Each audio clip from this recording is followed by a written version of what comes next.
heart disease, heart failure is a major cause of death. अधिकतर लोगों को लगता है कि मुझे बीमारी नहीं है तो मैं हेल्दी हूँ। And India is the diabetes capital of the world. Diabetes के बारे में सबसे बड़ा परसेप्शन लोगों में ये है कि मीठा खाने से ही होती है। Intermittent fasting is a big scam. आप कह रहे घर का बनाया हुआ हेल्दी फूड वो सुपर फूड है। That is the super. क्या इसमें कितना सच है कि लोगों को लगता है जिसको कोविड हुआ उसको हार्ट अटैक ज्यादा हो रहा है? ये बिल्कुल गलत है, ये एक बहुत बड़ा मिथ है। और फैटी लिवर के क्या डेंजर्स हैं? Fatty liver again is a very big threat. Sugar का बहुत बड़ा लिंकेज है heart failure. Yes right, definitely धीरे धीरे बढ़ती, आपको लोगों को पता नहीं लगता। 80% of the cases in the world are actually preventable. Preventive, हाँ, yes. yeah. It just that prevention just becomes so much difficult for people because of the daily habit. अगर आप टाइमली एक्सरसाइज, वॉक, ये सब चीजें करते हो, हाँ. 80% disease से आप बच सकते हो, whether is a heart problem और diabetes problem. If you are not able to cope up that, आप हेल्दी नहीं है।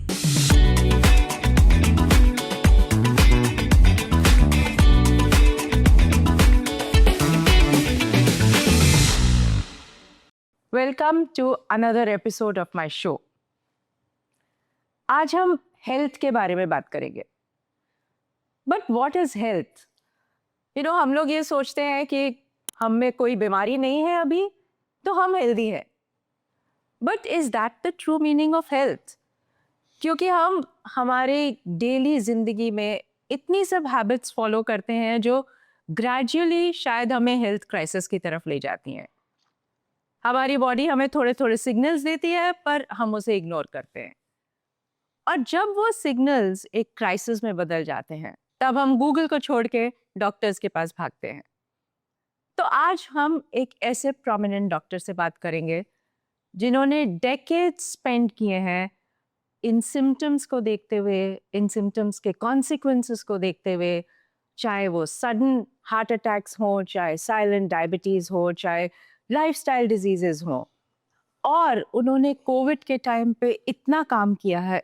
So let's welcome doctor Gautam Bhansali. Doctor नमस्कार। Thank you ji, thank you. Welcome welcome. Thank you very much. तो आज हम, जैसा मैंने कहा, हेल्थ के बारे में बात करेंगे, और इतनी सब जो अफवाहें हम सुनते हैं, कंट्रोवर्सीज सुनते हैं, उनके बारे में बात करेंगे। बिल्कुल जी, डेफिनेटली। पर जैसा मैंने पहले कहा कि हम सोचते हैं आज हमें कोई बीमारी नहीं है, हम हेल्दी हैं, लेकिन वर्ल्ड वाइड अगर हेल्थ की डेफिनेशन देखी जाए तो वो एक कॉम्प्रिहेंसिव डेफिनेशन है। Physical health, mental health, social wellbeing, ये सब मिला के। तो एक डॉक्टर के पर्सपेक्टिव से what is good health?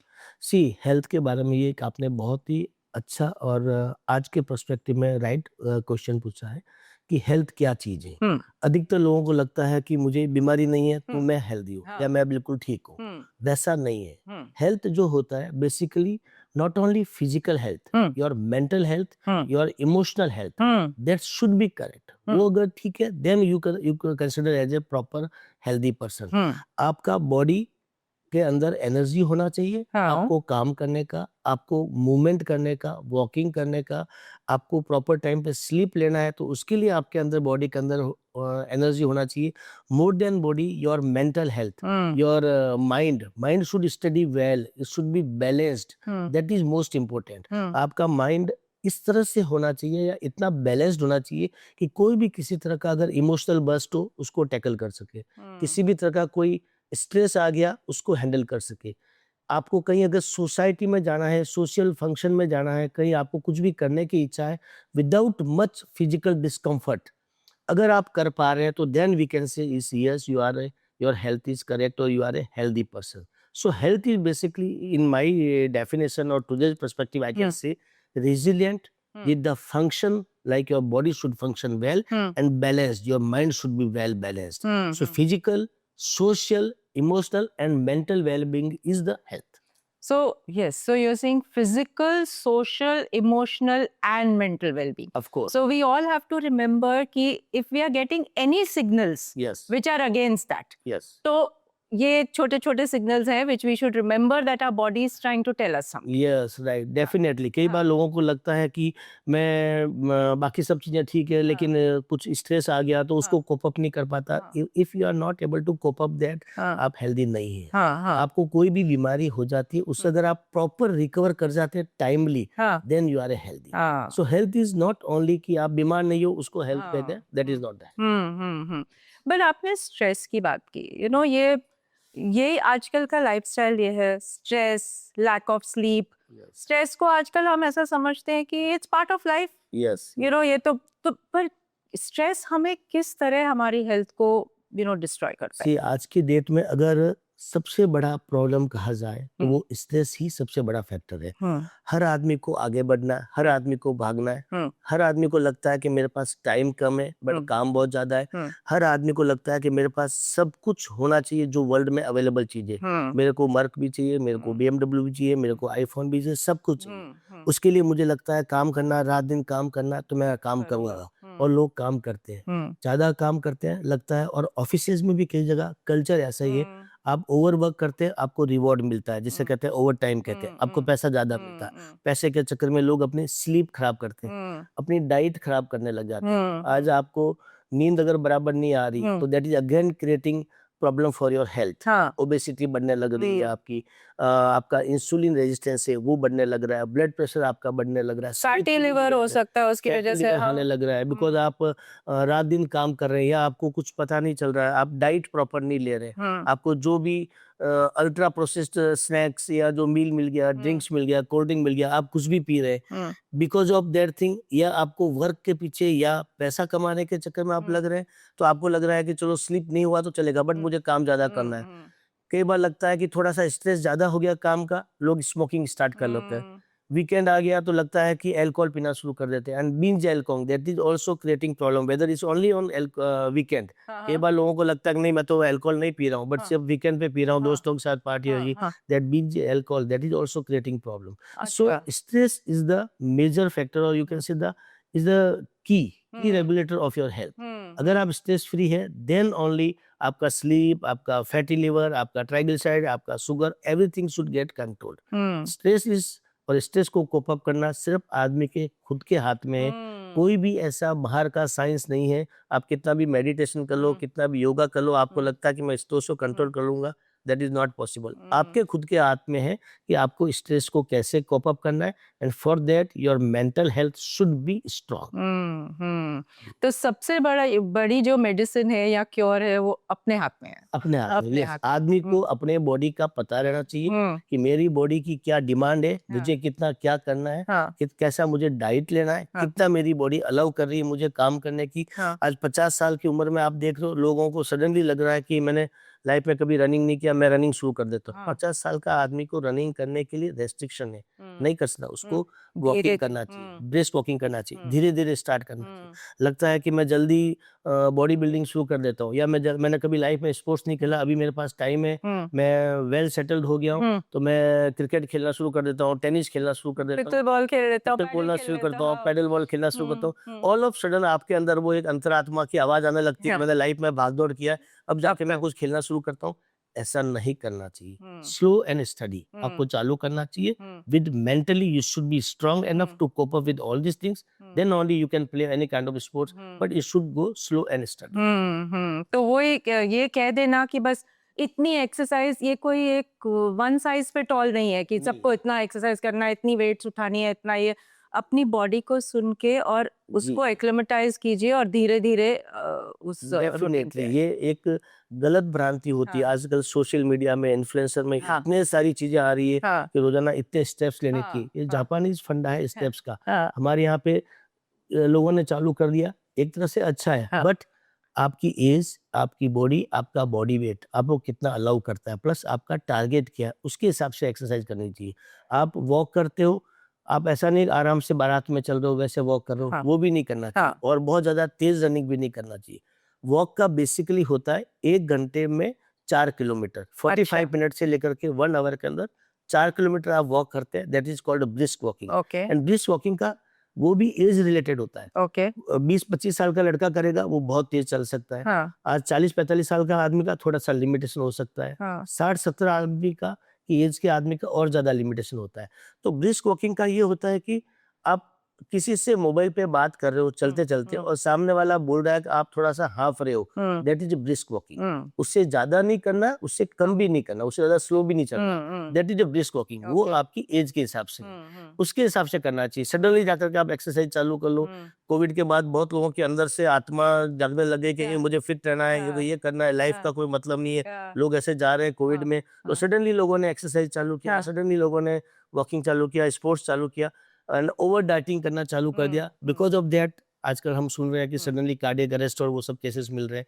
That is again a big challenge तो नाउ। वही बिकॉज हार्ट की बात करें तो of course heart disease heart failure is a major cause of death world over, India में भी। यस लेकिन जो ये आपने कहा कि 30-year-old early in early 40s sudden cardiac arrest, suddenly they are just collapsing, right. ये क्यों हो रहा है? सी आज अगर वर्ल्ड वाइड देखा जाए तो हाँ heart disease is the leading cause हाँ इन द वर्ल्ड, हाँ right. In south Asian population, हाँ मेनली इन अवर कंट्री, हाँ हमारा थोड़ा मेटाबॉलिज्म है और you can say the genetic things हाँ which is not correct. Okay genetically we are prone for the cardiac disease हाँ because हमारा जो विसरल फैट है, हाँ एब्डोमिनल फैट जिसे हाँ, कहते हैं, हाँ। मेनली जो ऑर्गन्स के आसपास जो फैट होता है वो इंडियन पॉपुलेशन या साउथ एशियन पॉपुलेशन में वैसे भी ज्यादा होता है। We are more prone for insulin resistance, we are more prone for high triglyceride. In spite of ये सब होने के अलावा, उसके अलावा जो बाकी चीजें, हमारी सेडेंटरी लाइफस्टाइल, आजकल अगर आप ऑफिस वर्क भी देखोगे लोगों का तो डेस्क जॉब ज्यादा है, वॉकिंग वगैरह उनका बहुत कम हो रहा है।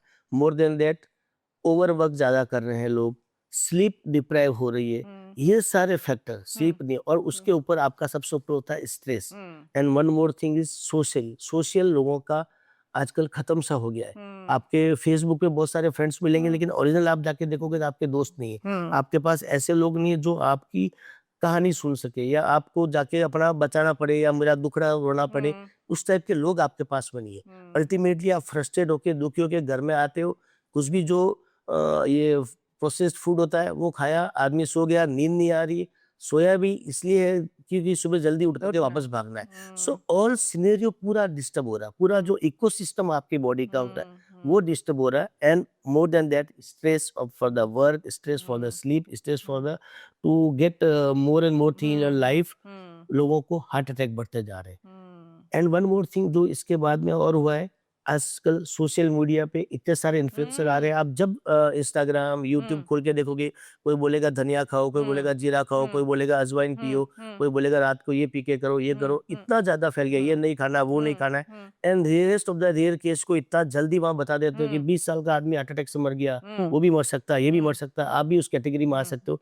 आदमी को स्ट्रेस बढ़ रहा है एंड बिकॉज ऑफ दैट लोगों ने ओवर एक्सरसाइज करना चालू कर दिया, ओवर डाइटिंग चालू कर दिया। डिहाइड्रेशन इतना ज्यादा होने लग गया कि जिम के अंदर लोग कोलैप्स हो रहे हैं। फिट लोग, जो सिक्स पैक वाले लोग हैं, जिनकी मसल्स बहुत अच्छी है, वो लोग कोलैप्स हो रहे हैं। लोगों को लगता है कि वे प्रोटीन लेंगे, only protein is the our diet.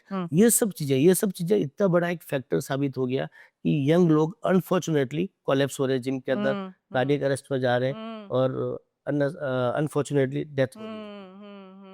तो ये इतनी सब चीजें हैं जो हमें लगती है छोटी छोटी चीजें और छोटी छोटी डेली हैबिट्स हैं, लेकिन जब ये टुगेदर दे कंट्रीब्यूट। आपने एक और चीज बोली कि जो फिट लोग हैं वो भी बिकॉज ऑफ डिहाइड्रेशन, हाँ, वो जिम में सडनली कोलैप्स हो रहे हैं। So dehydration is the major cause. अच्छा। आप इतना पसीना बहाते हो हाँ, जिम के अंदर, हाँ, रनिंग करते हो, पसीना बहाते हो, हाँ, लेकिन पानी नहीं पानी पी रहे नहीं। क्योंकि दिमाग में आपके एक मुझे वो प्रोटीन का पाउडर पीना, हाँ, प्रोटीन का डब्बा लेना, वो हाँ, शेक पीना, हाँ, वही जगह पे आपका दिमाग चलता रहता है। आपको खाना नहीं, मैं खाना नहीं खाऊंगा, आपका अंदर से इच्छा हो रही है कि मुझे फूड चाहिए, हाँ, मेंटली आप स्ट्रेस हो रहे हो कि मुझे कुछ खाना है, बट आप खा नहीं पा रहे हो, जबरदस्ती आप भूखा रख रहे हो। और एक और बात बताता हूँ, इंटरमिटेंट फास्टिंग हाँ, इतना बड़ा स्कैम है ये। ओपनली बोल रहा हूँ, हो सकता है कुछ अच्छा। लोगों को बुरा लगेगा। हाँ, intermittent fasting is a big scam. हाँ, हाँ, आप अपनी बॉडी को 18 घंटा भूखा नहीं रख सकते।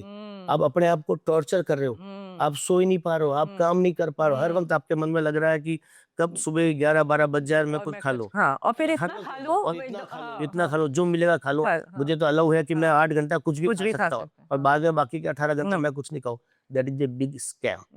उससे दूर रहना चाहिए लोगों को। हाँ, वी हैव हाँ, सीन, मैंने हाँ, अपने लेवल पे देखा है, हाँ, हाँ, काफ़ी लोगों को कोलैप्स होके हमारी अच्छा, कैजुअल्टी में, बॉम्बे हॉस्पिटल हाँ, कैजुअल्टी में आते हुए लोगों को हाँ, देखा है। हाँ, हाँ, सो बेटर है आप सूर्यास्त के बाद मत खाओ, आपकी हाँ, डाइट प्रॉपर, डाइजेशन प्रॉपर होता रहे। सुबह ब्रेकफ़ास्ट आप अच्छे से ब्रेकफ़ास्ट करो। पुराने ज़माने का रीत है, हाँ, रिवाज है, हाँ, breakfast should be like a king king, size. हाँ, राजाओं की तरह ब्रेकफ़ास्ट करना हम्म, चाहिए, जो मिले सब कुछ खाओ, फल, फ्रूट्स वगैरह हम्म, सब खाना हम्म, चाहिए। हम्म, lunch should be queen size, हाँ, महारानियों की हम्म, तरह लंच करना हम्म, चाहिए। डिनर है बेगर साइड, मिल हाँ, गया तो खाया, नहीं मिला तो कोई बात नहीं। हल्का सो फुल्का, हाँ, एक इतना सारा जो ये इंटरमिटेंट फास्टिंग, भूखा रखो, अपने आप को तड़पाओ, यस उससे कुछ टाइम के लिए आपका वजन कम होता है, बट सिर्फ weight loss is not everything. Hmm, overall body का मैकेनिज्म, हम्म, आपका मेंटल, आपका फिजिकल, हम्म, आपका social wellbeing hmm, and your emotional, that hmm, should be taken care of properly, that hmm, is health. और मॉडरेशन में सब कुछ करो, और अपने जो बेसिक यस, बेसिक नॉलेज है कि आप मॉडरेशन में खाओ, यस। हेल्दी खाना खाओ, लेकिन ये हेल्दी खाना जरूरी नहीं है कि 18 घंटे मत खाओ और फिर 18 सब कुछ घंटा खा लो नहीं जो। खाओ आप, मॉडरेशन में खाना चाहिए। हाँ, आज आप एक साउथ इंडियन आदमी को बोलोगे कि दाल बाटी खा लो, वो हाँ, डाइजेस्ट कभी नहीं कर कर पाएगा। पाएगा, और एक मारवाड़ी आदमी को बोलोगे कि रसम और चावल खा लो, वो भी नहीं खा पाएगा। हाँ, हर आदमी का एक बॉडी है, हाँ, वो उसके हिसाब से न्यूट्रिशंस उसके लिए ज़रूरी होता है और उस टाइप का फूड ले सकता है। हम्म, और हर चीज़ खाते रहो या जब मिल जाए कि 8 घंटे में सब कुछ खा लूँगा हाँ, मैं हाँ, दुनिया भर का, वो नहीं खाना चाहिए। हम्म, आइडियल थिंग इज़ 80% फिल करना चाहिए स्टमक को। हम्म, आपको 3 रोटी की भूख है, तो 2 तो रोटी खाओ, खाइए, 2 की है तो डेढ़ खाइए। रात को खाना खाना अवॉइड करना चाहिए हम्म, और हर वक़्त जैसे आपको समोसा मिल गया, मिर्ची हाँ, बड़ा मिल गया, ये मिल हाँ, गया, हाँ, स्पाइसी फ्राइडी हाँ, फूड मिलता है, उसको अवॉइड करना चाहिए। हाँ, अननेसेसरी जो घर का बना हुआ मील है, फूड है, that is the best recipe और बेस्ट फूड। फूड। तो वो जो हम इंटरनेट पे पढ़ते हैं ये सुपर फूड है, वो सुपर फूड है, आप कह रहे हैं घर का बना हुआ हेल्दी फूड वो सुपर फूड है, that is the that is super the food. Super food. बाकी तो जो मार्केट में मिलता है हाँ, वो सब सोशल मीडिया इन्फ्लुएंसर का काम है, हाँ, वो वायरल में इतना ट्रेंड हो जाता है तो वो हाँ, चलता है। हाँ, मार्केटिंग गिमिंग है, हाँ, super food is like again is like a scam only. हाँ, सुपर फूड एक ऐसी जगह आ गई जहाँ पे मेडिसिन भी है, हाँ, जहाँ पे आपके सोशल मीडिया इन्फ्लुएंसर भी है हाँ, और जहाँ पे मार्केटिंग बिज़नेस भी है। भी है, बट हाँ, मुझे लगता है जो होममेड फूड है, हाँ, घर का बना हुआ खाना है, हाँ। उसके मुकाबले में वर्ल्ड में कोई भी और फूड नहीं है। अ, हम हार्ट के बारे में बात कर रहे थे जैसे आपने कहा, तो ऑफ कोर्स हम जब हार्ट के बारे में बात करते हैं तो ये जो सडन कोलैप्सेस है उसके लिए क्या बॉडी हमें कुछ पहले सिग्नल्स देता है कि ये कभी भी हो सकता है? डेफिनेटली, डेफिनेटली हमेशा कोई भी बीमारी आता है, हाँ, उसके पहले आपकी बॉडी आपको सिग्नल देती है। हाँ, लोगों को पता नहीं चलता है हाँ, या लोग इग्नोर करते हैं। हम्म, सबसे बड़ा प्रॉब्लम हमारे पास में ये है कि हर आदमी को लगता है कि हार्ट अटैक मुझे नहीं होगा, पड़ोसी को होगा, हम्म, किसी और को होगा, हम्म, ऑफिस में किसी और स्टाफ को होगा, मुझे नहीं होगा। हम्म, ये एक बहुत बड़ी गलतफ़हमी में हम लोग जी रहे हैं। हम्म, किसी को भी हो सकता है। हम्म, आपको चलते-चलते साँस फूल रहा है, हाँ, जो अनयूजुअल कंप्लेन है, हाँ, आपको इमीडिएटली डॉक्टर को जाके दिखाना चाहिए। ओके, चेस्ट डिस्कम्फर्ट होता है, ये हाँ, सबसे बड़ा वार्निंग साइन है हाँ, हाँ, हाँ, आपको हार्ट अटैक का। अगर आपको चेस्ट डिस्कम्फर्ट होता है और थोड़ा-सा साथ में एक्सर्शन के साथ में ब्रीथिंग डिफ़िकल्टी होती है। हम्म, मैं ये नहीं कहता कि चेस्ट पेन, चेस्ट डिस्कम्फर्ट पता लग जाता है कि मेरे अच्छा, को थोड़ा एक अनईज़ी लग रहा है, पर चेस्ट लोग में सोचते हैं टाइटनेस ये है। गैस है। यस, हाँ, लोगों को हमेशा लगता है कि मैंने कल तो कुछ तीखा खा लिया, समोसा खा लिया, हम्म, फ्राइड खा लिया, इसकी वजह से गैस हो गई, हम्म, एसिडिटी हो गई। हम्म, इस टाइप के हमारे पास पेशेंट आए हैं।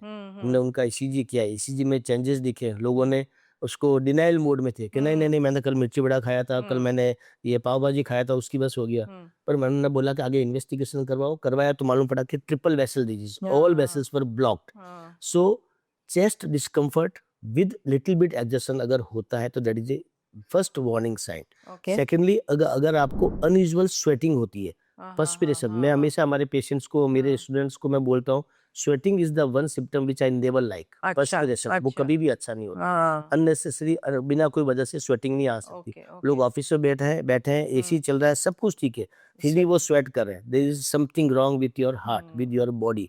You have to check immediately. Okay, fainting episode होता है, ब्लैकआउट होने लगता है, उसको भी लाइटली नहीं लेना चाहिए। फेंटिंग एपिसोड हुआ तो मतलब आपका हार्ट का रिदम डिस्टर्ब हो रहा है, ओह, स्ट्रोक, ओके, ब्रेन स्ट्रोक होने के चांसेस है। हम्म, सो ये कुछ वार्निंग साइंस है, मेनली चेस्ट डिस्कम्फर्ट, थोड़ा-सा एक्सर्शन के साथ चेस्ट में टाइटनेस, स्वेटिंग, नोसिएटिंग फीलिंग और अनईजीनेस, या कई बार होता है आपको जॉ पेन होने लगता है, हम्म, लेफ्ट हैंड में पेन होने लगता है। हम्म, कुछ फर्क नहीं पड़ता, डॉक्टर के पास चले जाइए, ईसीजी करवा लीजिए, रूल आउट हो जाएगा। फिर आपका इंडाइजेशन हो, आपको मसल क्रैम्प हो, कुछ भी हो, वो ट्रीटेबल है। हार्ट अटैक है, वो भी ट्रीटेबल अगर टाइमली आप चले गए तो, लेकिन आपने लेट कर लिया तो वो हिंदी पिक्चर की तरह आपने आने में देर कर ली, तो वो हो जाता।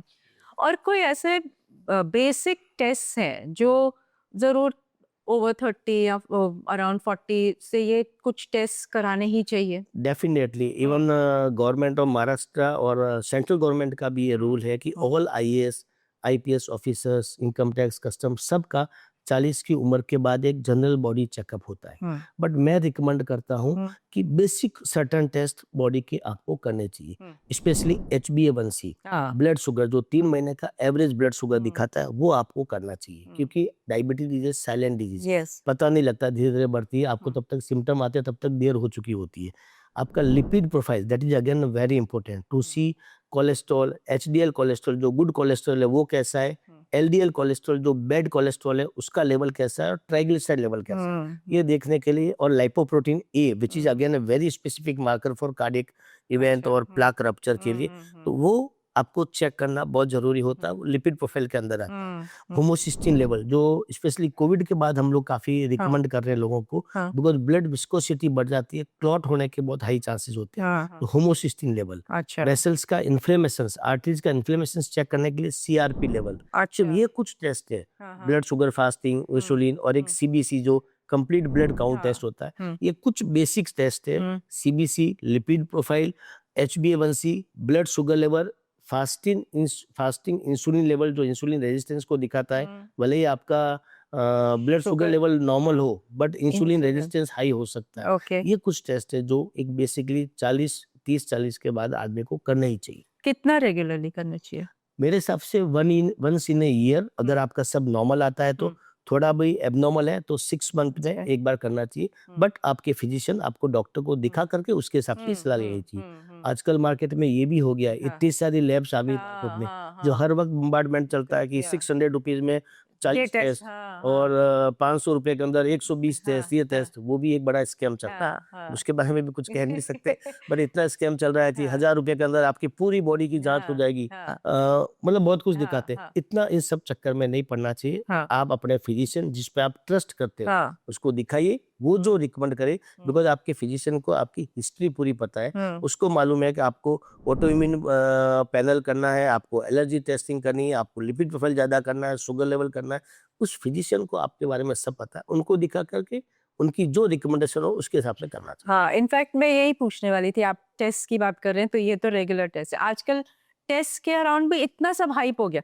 एलर्जी टेस्ट, सब लोग एलर्जी टेस्ट कराते हैं और हर चीज से एलर्जी निकलती है, तो इंसान खाए क्या फिर? वो तो इतनी लंबी लिस्ट दे देते हैं, सब चीज से एलर्जी है। सो एलर्जी टेस्ट का भी इतना बड़ा हो गया, comprehensive allergy test, food allergy test, blood test से भी आप करते हो, सब बकवास है, कुछ भी जरूरत नहीं है। एलर्जी टेस्ट का और उसका ट्रीटमेंट क्या है? कोई ट्रीटमेंट कुछ नहीं, बस सब कुछ खाना बंद कर दो, कुछ खाना बंद कर दो। सो बेसिकली एलर्जी टेस्ट के लिए patient is the first person जिसको सब पता है कि मुझे इस चीज से एलर्जी है या नहीं है। आपने अगर पपैया खाया, उसके बाद अगर आपको रैशेस हुए तो आपको पपैया से एलर्जी है या टोमेटो से एलर्जी। आपने ब्रूफेन की गोली खाई, उसके बाद अगर आपको कुछ बॉडी में रिएक्शन हुआ तो आपको उससे एलर्जी।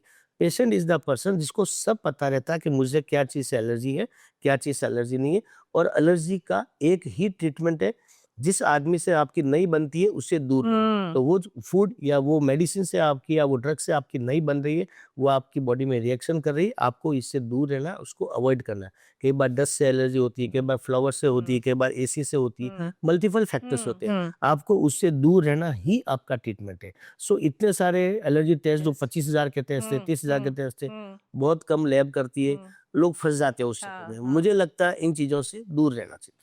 और आप कह रहे हैं कि आपकी बॉडी आपको बताएगी, बॉडी को सुनिए, इतने सब बाहर ये सब इंटरनेट को सुनकर इतने सब टेस्ट कराने की इंटरनेट से ज्यादा अगर आपने अपनी बॉडी को आप कभी बीमार नहीं पड़ोगे। आपकी बॉडी आपको हर चीजें बता देती है। आपने शुगर के बारे में बात की, वही जब हम हार्ट की बात करते हैं, हार्ट फेलियर्स की बात करते हैं, जनरली कोलेस्ट्रॉल की बात करते हैं, बट एक्चुअली शुगर का बहुत बड़ा लिंकेज है हार्ट फेलियर में। एंड एडिशनली डायबिटीज की वजह से किडनी फेलियर, फैटी लिवर, बहुत कुछ हो सकता है। तो आजकल and India is the diabetes capital of the world, true. तो डायबिटीज क्यों बढ़ती जा रही है और वो भी यंग एज में क्यों बढ़ती जा रही सी डायबिटीज एक ऐसी बीमारी है है? जिसको आज भी हम लोग इग्नोर कर रहे हैं। हाँ, इग्नोर करने का सबसे बड़ा रीजन इसका ये होता है कि इसका कोई इमीडिएट थ्रेट कहीं नहीं दिख रहा है। सी कोलेस्ट्रॉल हाई है, ट्राइग्लिसराइड हाई है, सडनली हार्ट अटैक आ गया तो इमीडिएट थ्रेट आ रहा है कि मुझे कुछ हो जाएगा। डायबिटीज हाई है तो आपकी बॉडी में कुछ सिम्टम्स इनिशियल स्टेज में नहीं आ रहे। ब्लड शुगर लेवल नॉर्मल है लेकिन आपका HbA1c हाई आ रहा है। ब्लड शुगर लेवल नॉर्मल है बट इंसुलिन रेजिस्टेंस आपका हाई आ रहा है, पर आप लोग ध्यान नहीं देते इस पे। लोगों को लगता है कि ठीक हो जाएगा। और एक डायबिटीज के बारे में सबसे बड़ा परसेप्शन लोगों में ये है कि मीठा खाने से ही होती है। मीठा खाना बंद कर लेंगे तो मेरा शुगर लेवल कम हो जाएगा। हाँ, जबकि सिर्फ मीठा खाना बंद नहीं करना है, आपको उसके अलावा डाइट प्रॉपर करनी है। डाइट, एक्सरसाइज, वॉकिंग, ये सब चीजें भी आपको करनी है और बैलेंस्ड फूड आपको लेना बहुत जरूरी होता है डायबिटिक वाले पेशेंट को। लोगों के मन में एक ये भ्रांति रहती है कि नहीं डायबिटीज है और ये लगता है कि आप कभी भी कहीं भी बैठेंगे चाय एक नॉर्मल है, चाय के साथ स्नैक्स है वो नॉर्मल है। दिन में 4 बार 5 बार 10 बार चाय पीते हैं, उसकी वजह से इंसुलिन रेजिस्टेंस लेवल बढ़ता जा रहा है। यंगर पॉपुलेशन के अंदर आज की डेट में हम लोग देख रहे हैं 25-30 साल के बच्चे हमारे पास आते हैं, फ्रीक्वेंट यूरिनेशन, बहुत जल्दी फटिगनेस। हमको लगता है शायद विटामिन B12 D3 उसकी डेफिशिएंसी होगी, उसकी वजह से होगा। लेकिन जब थोड़ा चेक करते हैं तो मालूम पड़ता है कि उसको डायबिटीज हो चुकी है, डायबिटीज टाइप 2। जब उसका हिस्ट्री हम लोग देखते हैं, पेशेंट का डिटेल चेक करते हैं, मालूम पड़ता है वो ओवरवर्क्ड है। ओवर टाइम के चक्कर में, पैसा ज्यादा कमाने के चक्कर में रात दिन भाग के काम कर रहा है। स्लीप उसकी बराबर नहीं हो रही। फूड उसका अधिकतर टाइम है या तो बर्गर खा रहा है और साथ में कोल्ड ड्रिंक पी रहा है, उसका फूड ही उस टाइप का चल रहा है। सो ये जो अल्ट्रा प्रोसेस्ड फूड जिसे आप स्नैक्स जिसे कह सकते हैं, चिप्स वगैरह, आप छोटे छोटे बच्चों में देखो तो आजकल मदर भी अपना इतना ज्यादा सोशल मीडिया पे बिजी हो गई या मोबाइल पे बिजी रहती है। बच्चा कुछ रोता है करता है मांगता है तो उसको चिप्स दे देगी, उसको खाने में ये दे देगी। प्रॉपर फूड बच्चे भी नहीं मिल पा रहे। शुरू से वो बच्चों का विसरल फैट बनने लग जाता है, एब्डोमिनल फैट बनने लग जाता है। शुरू से बच्चे फैटी लिवर की तरफ जा रहे हैं। उन बच्चों में भी इंसुलिन रेजिस्टेंस लेवल बढ़ता जा रहा है। सो अपनी आजकल की जो लाइफस्टाइल है, because of this lifestyle we are not able to sleep properly, we are having high stress level, we are having bad food, उसको कहते हैं बकवास फूड कह सकते हैं, अनहेल्दी फूड कह सकते हैं, वो फूड हमारे सामने आ रहा है। प्लस आप देखोगे यंग पॉपुलेशन में 20-22 साल के लड़के लड़कियां, हस्बैंड वाइफ शादी किया तो दोनों काम पे लगे हुए हैं, सुबह से लेकर रात तक भागते हैं, घर पहुंचते हैं उनको लगता है उससे पहले ये ऑर्डर कर दिया, जोमेटो स्विगी टोमेटो जहाँ से भी मिलता करता है वो फूड आ जाता है। इजीली अवेलेबल भी फूड है, सस्ता भी है। उस चक्कर में आपका डाइट पूरा खराब हो रहा है, डाइट खराब हो रहा है, स्लीप खराब हो रहा है, इंडाइजेशन की प्रॉब्लम बढ़ती जा रही है और वो सब कंसिक्वेंसेस में डायबिटीज बढ़ती जा रही है। That's why India is a capital of diabetes in the world and that is the biggest threat. Because of diabetes you see all organs of the body but it's a silent killer. धीरे धीरे बढ़ती है, आपको लोगों को पता नहीं लगता। डायबिटीज वाले पेशेंट को कभी भी चेस्ट पेन नहीं होता है। डायबिटीज वालों को चेस्ट डिस्कम्फर्ट होता है, दर्द होगा ही नहीं छाती में। लोगों को लगता नहीं कि मुझे कार्डियक इश्यू हुआ कि नहीं। डायबिटीज वाले पेशेंट को स्ट्रोक होने के बहुत हाई चांसेस होते हैं। डायबिटीज वाले पेशेंट को ब्लाइंडनेस होने का बहुत, रेटिनोपैथी जिसको हम लोग बोलते हैं, all organ of the body, kidney के ऊपर बहुत जल्दी इफेक्ट आता है डायबिटिक वाला, डायबिटिक नेफ्रोपैथी जिसको हम लोग कहते हैं। लिवर के ऊपर इफेक्ट आने लगता है, फैटी लिवर जो डायबिटीज की वजह से बढ़ता जा रहा है। So it's all related to diabetes is the major thing. अगर उसको हमने कंट्रोल किया 70% 80% हम डिजीज को कंट्रोल। एंड आप कह रहे हैं diabetes is not just testing high sugar level, it is all the other test, वो insulin resistance and HbA1c and all that. And again ये मोस्टली अपने डेली हैबिट से ही क्योर होता है। हाँ। बिल्कुल, इसीलिए एक्चुअली कहा जाता है, इनफैक्ट ये दो जो डिजीजेस है, heart disease and diabetes, 80% of the cases in the world are actually preventable. हाँ, yes. या तो बस it just that prevention just becomes so much difficult for people because of the daily habits. Yes, so prevention, अगर आप कोई भी disease का देखोगे, अगर आप टाइमली प्रिवेंट करते हो, अगर आप टाइमली एक्सरसाइज वॉक ये सब चीजें करते हो, 80% डिजीज से आप बच सकते हो, वेदर इसे हार्ट प्रॉब्लम और डायबिटीज प्रॉब्लम। बट प्रिवेंशन का प्रॉब्लम क्या है कि रिवॉर्ड बहुत लेट मिलता है, दिखता नहीं है सामने, इमीडिएटली नहीं दिखता है, तो लोगों को लगता है कि क्यों करना।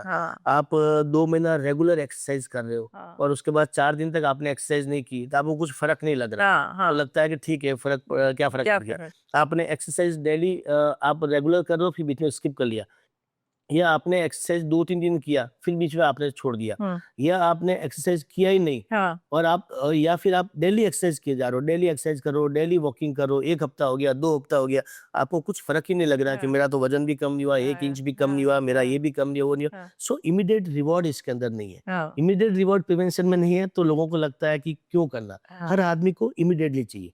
चेस्ट पेन हुआ, यस वो पेन है, इसके लिए आदमी इमीडिएटली चाहता है। जाते प्रोबेबिलिटी क्या है? वो प्रिवेंशन में है, वो हम्म, धीरे-धीरे होता है। पर लोगों को हर चीज़ इमीडिएट चाहिए। आज आपको दर्द हुआ तो ब्रूफेन की गोली खानी है, कॉम्बीफ्लेम खानी है, इमीडिएटली मेडिसिन चाहिए। So because of that long term effect और long side effect is always very हाँ, ये एक बहुत बड़ी बात आपने कही कि जो हमारी प्रिवेंशन हैबिट्स हैं, उसमें आपको इमीडिएट ग्रेटिफिकेशन नहीं मिलेगा, तो इसलिए लोग उसके उस पे ज़्यादा ध्यान नहीं देते। ध्यान नहीं देते। और डायबिटीज़ के बारे में जनरली ये रहता है कि मीठा बंद कर लेंगे, प्लस मेरे दादाजी को इतने साल डायबिटीज़ थी, वो तो इतना लंबा जी लिए, हाँ, कुछ हाँ, बिगड़ा नहीं है। हाँ, लोगों के मन में हाँ, कितना भी हाँ, होता है, हाँ, हाँ, प्लस मीठा बंद कर लूँगा तो, जबकि सिर्फ मीठा बंद करने से नहीं है, उसके साथ मल्टीपल चीज़ें, diet, exercise, walk, sleep properly, ये सब चीज़ें करनी पड़ती है, तब जाके आपकी डायबिटीज़ फ्यूचर में नहीं होती है या कंट्रोल में होने लगती है, या फैटी लिवर नहीं होता है। Fatty liver again is a very big threat. Obesity, fatty liver, these all are the big disease. एक ज़माने में ओबेसिटी को हम लोग सिर्फ सिम्पटम्स बोलते थे। Nowadays obesity is a big disease. Cheese, but लोग ध्यान नहीं देते, लगता है कि ठीक है वो भी है, ये भी है, सब पे चल रहा है, या धीरे-धीरे करेंगे हम लोग। तो थोड़ा-सा नेग्लिजेंस है हमारी तरफ से। एंड डॉक्टर्स भी इतना स्ट्रेस नहीं दे पाते पेशेंट को, या देते हैं तो पेशेंट सुनता नहीं है, या पेशेंट भी डॉक्टर को बोलता है, डॉक्टर साहब आप भी तो इतने मोटे दिख रहे हो। तो अब वो ठीक है, पेशेंट डॉक्टर को अपने आप से कंपेयर करने लगता है, वो चीज़ें नहीं होता है। सो कन्विंसिंग थोड़ा-सा स्लो होता है। स्लो होता है। थोड़ा अगर मुझे लगता है अगर प्रॉपर हिस्ट्री लें, प्रॉपर पेशेंट को कन्विंस करें, तो शायद कुछ टाइम लगेगा, बट चीज़ें ठीक होने लगेंगी। और फैटी लिवर के क्या डेंजर्स हैं? So fatty liver again that is creating problem. Because of the fatty liver लोगों का स्लीप डेप्रिवेशन जिसे कह सकते हैं, वो अच्छा, बहुत जल्दी होने लगता है। अच्छा, ओबेसिटी बढ़ने लग जाती है, हाँ, आपका इंसुलिन रेजिस्टेंस लेवल बहुत हाई होने लग जाता ओके, है। हाँ, एक बार इंसुलिन रेजिस्टेंस लेवल हाई होने लग गया, आपका डायबिटीज, आपका कार्डियक ये प्रॉब्लम, सब आने हर तरह की चीजें होने लग जाती है। हुँ, हार्ट की जो वेसल्स आर्टरीज होती है, एथेरोस्क्लेरोटिक प्लाक, हुँ, उसके अंदर डिपोजिशन होने लग जाता है। हुँ, अगर आप देखोगे कि यंग जनरेशन के अंदर फैटी लिवर बहुत ज्यादा हो रहा है, because of the diet, food, जिस तरह का हैबिट चल रहा है, जिस तरह का लाइफस्टाइल चल रहा है, उसकी वजह से और वॉकिंग नहीं कर रहे हैं, सीडेंटरी लाइफस्टाइल चल रही है, जॉब भी डेस्क जॉब ज़्यादा है, वॉकिंग नहीं करते हैं। सो उसकी वजह से फैटी लिवर बढ़ता जाता है। फैटी लिवर बढ़ रहा है, आपका डायबिटीज़ बढ़ने लगेगा। आर्टरीज जो होती है, आर्टरीज के अंदर धीरे-धीरे एथेरोस्क्लेरोटिक प्लाक जिसे बोलते हैं, हाँ, हाँ, वो बनने लगता है। एथेरोस्क्लेरोटिक प्लाक हुआ, यंग पेशेंट के अंदर सडनली प्लाक रप्चर होता है। प्लाक रप्चर हुआ, सडन कार्डियक डेथ। हुँ, आज अगर 60 साल का आदमी है, वो सडनली कार्डियक डेथ से नहीं मरता है। उसके पास कोलेटरल डेवलप हो जाती है, अच्छा, उसको टाइम मिलता है हॉस्पिटल जाने का। हाँ, यंग पेशेंट के अंदर कोलेटरल वेसल डेवलप नहीं हुई है, ओके, उसके अंदर प्लाक रप्चर हुआ, ऑन द स्पॉट डेथ हो जाती है। ओके, सो फैटी लिवर को कंट्रोल करना बहुत ज़रूरी है, और उसका कंट्रोल करने का सबसे ईज़ी रास्ता है फूड, डाइट प्रॉपर होना चाहिए, hmm, and more than that regular walking. Okay, walking is the अच्छा, वन थिंग जिससे आप फैटी लिवर को कंट्रोल कर सकते हैं। ओह! Okay, okay. पर लोग वॉकिंग के लिए जाते हैं, अगर ओपन एयर में जाएँगे तो आजकल तो सबसे बड़ा प्रॉब्लम है पोल्यूशन। तो इतनी सब respiratory issues, lung diseases, in fact वो भी इंडिया में बहुत बढ़ रहे हैं। बढ़ रहे हैं। ऐसा सुना जाता है कि इंडिया में 3 करोड़ लोगों को अस्थमा होगा, 3 करोड़ लोगों को दूसरी पल्मोनरी डिजीजेस होंगी। जी। तो इन सब का कॉज क्या है? स्मोकिंग है, पोल्यूशन है कि क्या है? ये भी एक बहुत ही आज के सिनेरियो में बहुत ज़्यादा रिलेवेंट क्वेश्चन है, और हाँ, लोगों को टच भी करता है ये चीज़ें। हाँ, जो आज सीओपीडी और अस्थमा के केसेस हाँ, हमारी कंट्री के अंदर बढ़ रहे हैं। सी ऐसे देखा जाए तो लगभग हर डिजीज की कैपिटल इंडिया ही है, बिकॉज इंडिया की पॉपुलेशन इतनी ज़्यादा है कि हाँ, मैक्सिमम पेशेंट आपको इंडिया में ही इंडिया में मिलेंगे। मिलेंगे, हाँ, इसके लिए हमारे और because of that that exposure, हमारे यहाँ के जितने स्किल्ड डॉक्टर हमारी कंट्री में वर्ल्ड वाइड कहीं नहीं मिलेंगे। हर बिल्कुल। डिजीज को बहुत जल्दी डायग्नोज करने वाला काम हमारी कंट्री के डॉक्टर कर पाते हैं, हुँ, वेस्टर्न वर्ल्ड के नहीं कर पाते। हुँ, सबसे बड़ा प्रॉब्लम जो लंग डिजीज सीओपीडी और जो इसका हुआ है, अस्थमा का शुरू हुआ है, कि इसके बारे में अवेयरनेस भी कोविड के बाद ज़्यादा आने लगी लोगों हुँ, में।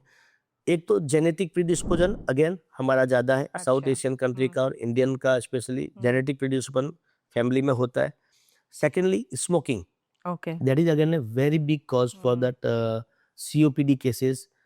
जिसमें ब्रीदिंग डिफिकल्टी बढ़ जाती है। स्मोकिंग की वजह से जो एयरवेज होता है, ब्रोंकियल एयरवेज, लंग्स की जो वेसल्स होती है, वो सब एयरवेज थोड़ा सा कंस्ट्रिक्ट होने लग जाती है, नैरोइंग होने लग जाती है, और because of that breathing difficulty बढ़ जाती है। मोर than that smoking, passive smoking, आप स्मोक करो बट मैं आपके साथ बैठा हुआ हूँ, उसकी वजह से भी मेरे को होने के बहुत हाई चांसेस रहते हैं। अच्छा। Third thing is which is very important, air pollution. Air pollution आज की डेट में इतना ज्यादा बढ़ गया है। हर वक्त हम लोग बोलते हैं कि दिल्ली के अंदर है, बट दिल्ली के अलावा और भी सिटी के अंदर सब जगह पे एयर पोल्यूशन बढ़ गया है। Air pollution is again like a passive smoking on. जिस तरह से पैसिव स्मोकिंग में आपकी आर्टरीज, आपकी एयरवे डिजीज बढ़ने लग जाती है लंग्स की, सेम इसी तरह से ये सीओपीडी के केसेस भी पॉल्यूशन की वजह से बढ़ रहे हैं। हम जस्ट इसको नॉर्मल वे में लेते हैं कि no it's a Delhi air, तो या तो ऐसा ही चलेगा, या हम लोग ऐसे ही बोलते हैं कि जो सीजनल है इसलिए होता होगा। पॉल्यूशन की वजह से I have seen in this season seasonal flu के केसेस बढ़ गए हैं। अच्छा। असिस्टेंट ड्राई कॉफ के केसेस बहुत बढ़ते जा रहे हैं। सोर थ्रोट, कोल्ड, कफ, रनिंग नोज, इनके केसेस बढ़ते जा रहे हैं। और पहले जो पेशेंट इस तरह का लेके आते थे, ड्राई कफ और सोर थ्रोट, कोल्ड कफ के, एक वीक में मेडिसिन दिया, समटाइम एंटीबायोटिक देने की जरूरत पड़ती है, समटाइम देने की जरूरत नहीं पड़ती, एंटी एलर्जिक से ठीक होते हैं, बट एक वीक में ठीक होते थे। आज की डेट में कफ इतना खराब हो गया है बिकॉज ऑफ द पॉल्यूशन, 3-3 हफ्ते तक पेशेंट कंप्लेन करता रहता है, उनका कफ कंप्लीटली नहीं जाता। सो मुझे लगता है ये जो एयर पॉल्यूशन हो रहा है, एंड एयर पॉल्यूशन का रीजन हो सकता है कि डस्ट इतना है, सफाई नहीं है, ओवर क्राउडेड एरियाज ज्यादा है, कंस्ट्रक्शन वर्क बहुत ज्यादा चल रहा है, तो ये सब चीजों की वजह से एयर पॉल्यूशन बढ़ रहा है। प्लस घर के अंदर भी थोड़ा सा इंडोर पॉल्यूशन है, या वेंटिलेशन बराबर नहीं होता, या क्लीननेस नहीं होती, स्पेशली रूरल एरिया के अंदर जो खाना बनाने का जो होता है वो सब चीजें होती है, या मॉस्किटो कॉइल्स वगैरह होती है, उसकी वजह से भी पॉल्यूशन बढ़ता है। दीज आर द फैक्टर जिसकी वजह से सीओपीडी के केसेस और अस्थमा के केसेस बढ़ते जा रहे हैं। अभी तो हमको ऐसे भी पेशेंट देखने में मिलते हैं जो एडल्ट ऑनसेट अस्थमा के पेशेंट है। जनरली अस्थमा बचपन से शुरू हो जाता है, एडल्ट में आते आते होता नहीं है, बट अभी हम लोग देख रहे हैं because of the air pollution, because of the smoking, adult onset asthma के केसेस ही बढ़ते जा रहे हैं। और इसके लिए हम लोग पेशेंट को समझाते हैं, पेशेंट भी अपनी तरफ से ट्राई करता है, बट कोई रास्ता निकलता नहीं। पर क्या करे पेशेंट भी, क्या करे इसमें? सो पेशेंट करने का इसमें ये है कि अगर स्मोकिंग कर रहे हो तो स्मोकिंग इमीडिएटली क्विट कर लेनी चाहिए। जो स्मोक कर रहा है या स्मोकिंग एनवायरनमेंट है, पैसिव स्मोकिंग वाले वहाँ पे नहीं बैठे उनके पास में। प्लस एयर पॉल्यूशन है बार, तो गवर्नमेंट लेवल पे पॉलिसी बननी चाहिए कि जहाँ भी कंस्ट्रक्शन वर्क चल रहा है, जहाँ डस्ट इतना निकल रही है, उसको कैसे बैरिकेड लगा के क्लोज किया जाए, या कुछ एक टाइम लाइन होनी चाहिए, या टाइम होना चाहिए कि इतने बजे से इतने बजे तक वहाँ पे कंस्ट्रक्शन काम चले, बाकी टाइम में एटलीस्ट जब पब्लिक रहती है तो उस वक्त में नहीं चले। एंड जिन लोगों को जो सीओपीडी या अस्थमा के पेशेंट है और जब एयर पोल्यूशन ज्यादा है तो N95 मास्क वो लगा के बाहर जाना चाहिए। That is the only solution. और घर के अंदर ह्यूमिडिफायर वो सब लगा के, these are the way we can treat. बाकी एयर पोल्यूशन को कंट्रोल करने का beyond the point, beyond the point we can't do that. Government ही अपने लेवल पे पॉलिसी बनाए, then only we can sort it. एक और चीज जो बढ़ रही है लोगों में वो है कैंसर। किस टाइप के कैंसर्स आप देख रहे हैं बढ़ रहे हैं, और क्या वो भी यंगर एज पे और होते जा रहे हैं? सी कैंसर के केसेस बढ़ रहे हैं डेफिनेटली, थोड़ा सा इसमें सच्चाई भी है, बट मैं ऐसा नहीं कह सकता कि 100% सच है। क्यों नहीं? क्योंकि पहले के सिनेरियो में, आज के 30 साल 40 साल पहले और आज के टाइम अगर आप देखेंगे तो काफी सारी चीजें बदल गई है। पहले आदमी की लाइफ एक्सपेक्टेंसी 58 ईयर थी, आज की डेट में लाइफ एक्सपेक्टेंसी 74-80 के आसपास हो गई। सो आदमी ज़्यादा लंबा जीने लग गया है, तो डिजीज पता लगने लग रही है, तो उसकी वजह से हो सकता है कि नंबर ऑफ केसेस ज़्यादा आपको काउंट हो रहे हैं। दूसरा, पहले कैंसर डिटेक्शन के इतने हमारे पास में मेडिसिन इतनी एडवांस नहीं थी, तो कैंसर डिटेक्ट ही नहीं होता था। आज की डेट में कैंसर टाइमली डिटेक्ट होता है। चौथा, पेशेंट खुद इतना अवेयर और अलर्ट हो गया है कि उसको लगता है कि थोड़ा सा भी वेट लॉस है या बॉडी में कुछ अनयूजुअल हो रहा है, इमीडिएटली आजकल डॉक्टर के पास जाने लगते हैं। एटलीस्ट मेट्रो सिटी के और टायर 2 सिटी, टायर 3 सिटी के पेशेंट्स डॉक्टर के पास जाते हैं और चेकअप करवाते हैं। वी हैव सीन, जो मैंने अपनी प्रैक्टिस में अभी भी देखा है कि 30-35 साल की लड़कियों को, जस्ट मैरिड लड़कियों को ब्रेस्ट कैंसर बहुत हो रहा है। आज अगर यूएस और यूके की पॉपुलेशन देखेंगे, उसमें कोलन कैंसर बहुत ज्यादा हो रहा है, क्योंकि वहाँ पे फूड हैबिट बहुत ही गलत है, तो वहाँ के लोगों को वो हो रहा है। So breast cancer, colon cancer, gall bladder का कैंसर, पेनक्रेटिक कैंसर, ये चीज़ों के केसेस यू कैन से बढ़ भी रहे हैं थोड़े से, may be because of the lifestyle जिस तरह की है, जेनेटिक प्रीडिस्पोजिशन है, और अर्ली डिटेक्शन टाइमली हो रहा है because we have many equipments to detect this kind of cancers. तो ये एक रीजन हो सकता है। पर उसके लिए भी कौन से ऐसे टेस्ट हैं जो लोगों को रेगुलरली करने चाहिए? सो कैंसर के लिए रेगुलर आप टेस्ट तो नहीं एडवाइस करते अनटिल अनलेस की बॉडी में कुछ चेंजेस Symptom- आपको दिखे, कुछ सिम्टम्स आपको दिखते हैं तो उसके बाद में यस डेफिनेटली करवाते हैं। जैसे अगर ब्रेस्ट कैंसर अगर हल्का सा भी डाउटफुल होता है, रेगुलर हम लोग सोनोग्राफी एडवाइस करते हैं पेशेंट को, और उसमें थोड़ा सा काफी मालूम पड़ जाता है, या चेस्ट एक्सरे वगैरह जो रूटीन ब्लड टेस्ट और ये रेगुलर एग्जीक्यूटिव हेल्थ पैनल जो चेकअप करते हैं उसके अंदर होता है। अदरवाइज सोनोग्राफी या सोनो मेमोग्राम मेमोग्राफी करते हैं, ब्रेस्ट कैंसर का पता लगता है। मोर देन दैट ट्यूमर मार्कर मुझे लगता है कि 40 साल की उम्र के बाद में आदमी को करना चाहिए। 50 साल के आसपास के आदमी को हम लोग पीएससी जो प्रोस्टेट का होता है उसका हम लोग रिकमेंड करते हैं। 40 के बाद वाले आदमी को हम लोग जनरली कोलन कैंसर का हो गया, ब्रेस्ट कैंसर का हो गया, फीमेल में ओवेरियन कैंसर का हो गया, पैनक्रियाज का, गॉल ब्लैडर का, इसके ट्यूमर मार्कर्स होते हैं जो ब्लड टेस्ट होता है, जो ब्लड टेस्ट होते हैं, वो हम लोग जनरली 40 के बाद रिकमेंड करते हैं और एक बार आदमी को करवाना चाहिए। अगर कोई पेशेंट आपके पास आता है सिग्निफिकेंट वेट लॉस लेकर के, तो मल्टीपल चीज हो सकती है, उसको ट्यूबरकुलोसिस भी हो सकता है, उसको कैंसर भी हो सकता है। पहले कुछ टेस्ट करके आप टीबी अगर रूल आउट करते हैं तो पेट स्कैन उसमें होता है, होल बॉडी पेट स्कैन, जिसके अंदर कैंसर जैसी बीमारी पिकअप करती है। बट हर पेशेंट के लिए आप रिकमेंड नहीं कर सकते, नहीं तो अननेसेसरी एंजाइटी और स्ट्रेस के मारे बेचारा पेशेंट खराब हो जाएगा। सो इसे अगेन फिजिशियन कॉल, पेशेंट देखो, पेशेंट की history low, and if you feel any kind of symptom then you should recommend that. Okay. आपने कहा कि कोविड के बाद भी लोगों को और ज्यादा ये एंजाइटी हो गई है, मुझे फिट रहना चाहिए, मुझे ये करना चाहिए। आपने तो ऑफ कोर्स कोविड में इतना काम किया, इतना really you deserve all the appreciation for it, इतना सब काम किया। लेकिन क्या इसमें कितना सच है कि लोगों को लगता है जिसको कोविड हुआ उसको हार्ट अटैक ज्यादा हो रहा है, या फिर जिसने कोविड का वैक्सीन लिया उसको हार्ट अटैक ज्यादा हो रहा है? तो इसमें क्या ये कोई मेडिकली प्रूवन डेटा है कि ये सब अफवाहें हैं? सो इसमें थोड़ी सी सच्चाई है और थोड़ा सा गलत भी है। जहाँ तक कोविड की बात है, कोविड डिजीज की वजह से, Covid is again what it was a viral disease.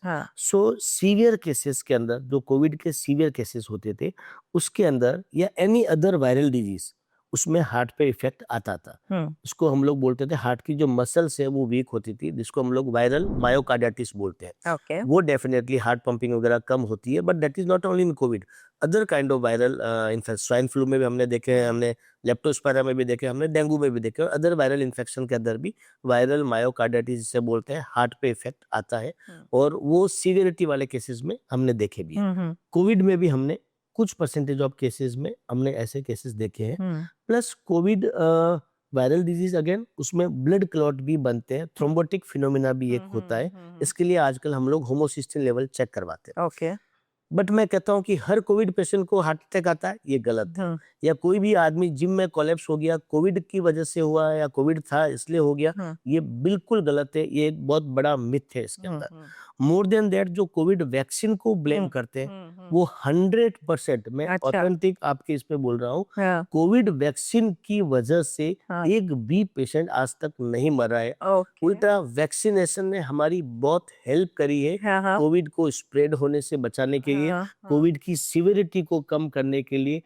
Specially हमारा जो मेक इन इंडिया के वैक्सीन है, उन्होंने बहुत हेल्प किया है। जो दूसरी कंपनियों के थे उसमें थोड़ा सा एक जो रिसर्च और जो डेटा आया है उसमें कुछ कार्डियक इश्यूज मिले हैं, बट हमारे जितने भी वैक्सीन वगैरह है उसमें एक भी पेशेंट अभी तक ऐसा नहीं है जिसकी वजह से, कि वैक्सीन की वजह से उसको कार्डियक अरेस्ट हुआ या कार्डियक प्रॉब्लम हुई है।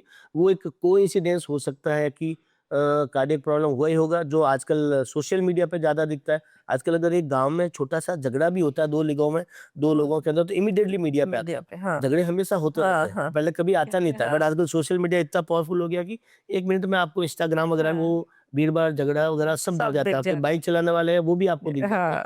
So because of social media ये चीजें थोड़ी ज्यादा दिख रही है, बट कोविड वैक्सीनेशन की वजह से एक भी पेशेंट को कार्डियक इवेंट, ये रिसर्च है, ये डेटा है हमारे पास में, और ये आईसीएमआर ने पूरा डेटा रिलीज किया सेंट्रल डिजीज जो प्रिवेंशन का उन्होंने भी डेटा रिलीज किया और उन्होंने रिसर्च भी किया है, हाँ, एक भी पेशेंट्स को प्रॉब्लम नहीं हुई है बिकॉज ऑफ वैक्सीनेशन। अच्छा, एंड सेकेंडली, वैक्सीन में हम लोग हमेशा रिकमेंड करते हैं बूस्टर डोज हाँ, कि आपने वैक्सीन लिया 9 महीने बाद, 1 साल बाद आप बूस्टर डोज रिकमेंड करते हैं। बूस्टर डोज हम रिकमेंड क्यों करते हैं? क्योंकि वो वैक्सीन की एफिकेसी कम होने लगती है। ओके, अगर वैक्सीन की एफिकेसी कम हो रही है, हम बूस्टर डोज रिकमेंड कर रहे हैं, तो कोविड वैक्सीन लगे हुए 4 साल हो गया है। आज क्यों कार्डियक अरेस्ट में या हार्ट अटैक के पेशेंट आ रहे हैं? कोई रिलेवेंस नहीं है इसके अंदर। अच्छा, सो वैक्सीन की वजह से कार्डियक इश्यूज होता है, ये 100% गलत बात है। ओह, ये आपने एक बहुत बहुत बड़ी एक गलत फहमी निकाल दी और आप लोगों देख के। सकते हैं लगभग 200 करोड़ डोजेज लगी है हाँ, वैक्सीन की, हाँ, फर्स्ट डोज, सेकंड डोज, हाँ, बूस्टर डोज। हाँ, हाँ, लगभग 200 करोड़ लोगों को लगी है हाँ, वैक्सीन की डोज। हाँ, अगर ऐसा होता कि वैक्सीन पर से होता तो तो कम से कम 1 करोड़ लोग तो जाते। ऐसा कुछ भी नहीं हुआ कहीं। और आजकल और भी सब वैक्सीन्स के बारे में बात करते हैं, शिंगल्स हुआ, सब adult vaccines, RSV and all, तो उनकी क्या मतलब, ये भी सब फैड है कि कुछ उसकी सेफ्टी है, कुछ आफ्टर इफेक्ट्स है, क्या है? सो ये जो वैक्सीन है, सिंगल वैक्सीन वगैरह, सी हम्म, चिकन पॉक्स जनरली बच्चों में होता है, हाँ, बट आजकल केसेस देखे गए कि चिकन पॉक्स के एडल्ट में भी मोर स्पेशली 50 के साल के बाद की उम्र में, और जो कोमॉर्बिड कंडीशन वाले केसेस है उसके अंदर थोड़े से चिकन रैशेस वगैरह होने लगे, which is very painful. And specially अगर डायबिटिक पेशेंट है तो उसके लिए और ज़्यादा पेनफुल रैशेस वगैरह होते हैं। तो उस लोगों में, उस ग्रुप में 50 साल के ऊपर वाले में सिंगल वैक्सीन रिकमेंड किया गया है, which is US FDA approve, हमारे यहाँ भी अप्रूव हुआ है, और हम लोग भी उसको रिकमेंड कर रहे हैं कि 50 के बाद की उम्र के लोगों को लेना चाहिए। There is no harm in that. Okay, दूसरा जो ये आरएसवी वायरस वगैरह के, उसके भी हमने देखे हैं, अगर निमोनिया इन्फेक्शन होता है तो बहुत ही बैड होता है। तो वो एक एज के बाद, और कोमोर्बिड, स्पेशली कोमोर्बिड कंडीशन वाले पेशेंट्स को लेना चाहिए।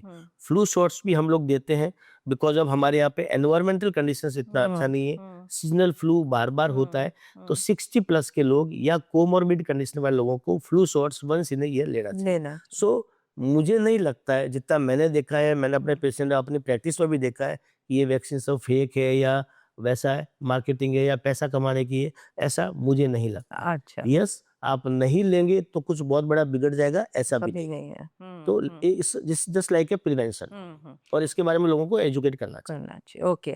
बट आप ये फ्लू के बारे में बात करें, वायरसेस के बारे में बात कर रहे हैं, तो अब इतना और भी सुनते हैं हम, ये निपा वायरस, ये वो, तो क्या ये है कि कोविड एक ना एक तरह से वापस आ रहा है हमारे पास, सो कैसा है? निपा वायरस अलग है, कोविड कोविड वायरस अलग है। Again this is a virus. हाँ, अभी तक तो लोकली है ये, हाँ, but it's again very dangerous. Okay, और अभी अनफॉर्चुनेटली एक केस था केरला के अंदर जिसकी डेथ भी हुई है, but that was not because of the Nipah virus, that Okay. Death was because of the some cardiac event, okay, जो अभी एक केस मिला है। हाँ, सो अगेन इससे वायरल डिजीज, ग्लोबली ट्रेवल वगैरह ज़्यादा है, तो वायरस के ट्रेवल होने के चांसेस है। हाँ, बट मुझे लगता है कि अभी हम कोई इमीडिएट थ्रेट इस वायरस की वजह से बिल्कुल भी नहीं है। सो लोगों को बिल्कुल घबराने की जरूरत नहीं है। You should not be panic at all, but you should be careful. तो you should be aware there Aware. is something, but Yes. don't panic, Don't be at panic a at all. panic situation. Not at all. You should not be fearful. You should हाँ. be careful. That's it. Okay, okay, okay. You should not be fearful. You should be careful. Careful. Yeah. Okay, okay.